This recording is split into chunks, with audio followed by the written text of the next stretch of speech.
ವಾಣಿಜ್ಯ ನಗರಿ, ಛೋಟಾ ಮುಂಬೈ ಹೀಗೆಲ್ಲ ಹೆಸರುಗಳಿಂದ ಕರೆಯಿಸಿಕೊಳ್ಳುವ ಹುಬ್ಬಳ್ಳಿಯಲ್ಲಿ ಈಗ ಕಳ್ಳರ ಹಾವಳಿ ಹೆಚ್ಚಾಗಿದೆ. ಕಳೆದ ಕೆಲವು ದಿನಗಳ ಹಿಂದೆ ಅಂಗನವಾಡಿ ಪೌಷ್ಟಿಕ ಆಹಾರ ಕಳ್ಳತನ ಮಾಡಿಸುವ ಮುನ್ನವೇ ಪಡಿತರ ಅಕ್ಕಿ ಕಳ್ಳ ಸಾಗಾಟ ಮಾಡುತ್ತಿರುವಾಗಲೇ ಆಹಾರ ಇಲಾಖೆಯ ಅಧಿಕಾರಿಗಳ ಕೈಗೆ ರೆಡ್ ಹ್ಯಾಂಡ್ ಆಗಿ ಸಿಕ್ಕಿಬಿದ್ದ ಘಟನೆ ಹಳೆ ಹುಬ್ಬಳ್ಳಿಯಲ್ಲಿ ನಡೆದಿದೆ. ವಾಣಿಜ್ಯ ನಗರಿ ಹುಬ್ಬಳ್ಳಿ ಎಷ್ಟು ವೇಗವಾಗಿ ಬೆಳೆಯುತ್ತಿದೆಯೋ ಅಷ್ಟೇ ವೇಗವಾಗಿ ಅಕ್ರಮ ಚಟುವಟಿಕೆಗಳು ಕೂಡ ಗರಿಗೆದರಿವೆ. ಕೆಲ ದಿನಗಳ ಹಿಂದೆಯಷ್ಟೇ ಅಂಗನವಾಡಿ ಪೌಷ್ಟಿಕ ಆಹಾರ ಕಳ್ಳತನ ಪ್ರಕರಣ ಮಾಸುವ ಮುನ್ನವೇ ಇದೀಗ ಮತ್ತೊಂದು ಕರಾಳ ಖತರ್ನಾಕ್ ಅಂತಂದೇ ಹೊರಬಿದ್ದಿದೆ. ಬಡವರಿಗೆ ಅನುಕೂಲವಾಗಲಿ ಅಂತ ಸರ್ಕಾರ ರೇಷನ್ ರೂಪದಲ್ಲಿ ಅಕ್ಕಿ ಕೊಟ್ಟರೆ ಅದೇ ಅಕ್ಕಿಯನ್ನ ಮಾರಾಟದ ನೆಪದಲ್ಲಿ ಅಕ್ರಮ ದಂಧೆಗೆ ಬಳಸಿಕೊಳ್ಳುವ ಮೂಲಕ ಮತ್ತೊಂದು ಹುಬ್ಬಳ್ಳಿ ಅನ್ನೋ ಹೆಸರಿಗೆ ಮಸಿ ಬಳಿಯುವ ಪ್ರಕರಣ ಬೆಳಕಿಗೆ ಬಂದಿದೆ.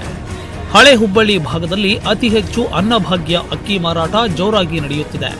ಇದಕ್ಕೆ ಕಡಿವಾಣ ಹಾಕಬೇಕಿರೋ ಅಧಿಕಾರಿಗಳು ಮಾತ್ರ ಬಾಸ್ಮತಿ ಅಕ್ಕಿ ಅನ್ನ ಊಟ ಮಾಡಿಕೊಂಡು ಆರಾಮಾಗಿದ್ದಾರೆ.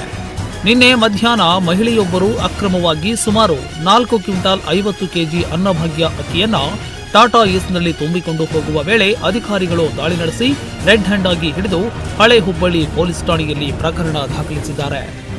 ಇನ್ನು ಪ್ರತಿ ತಿಂಗಳು ರೇಷನ್ ಕೊಡುವ ದಿನದಂದು ಈ ರೀತಿ ಆಟೋಗಳಲ್ಲಿ ಅಕ್ರಮ ಅಕ್ಕಿ ಸಾಗಾಟ ನಡೆಯುತ್ತಿದ್ದರೂ ಕೂಡ ಅಧಿಕಾರಿಗಳು ತಮ್ಮ ಆಫೀಸ್ನಲ್ಲಿ ಆರಾಮಾಗಿ ಟೈಂ ಪಾಸ್ ಮಾಡುತ್ತಾ ಕಾಲಹರಣ ಮಾಡುತ್ತಾರೆ ಎಂಬ ಪ್ರಶ್ನೆ ಆಹಾರ ಇಲಾಖೆಯ ಮೂಲೆ ಮೂಲೆಯಲ್ಲಿ ಹರಿದಾಡುತ್ತಿದೆ.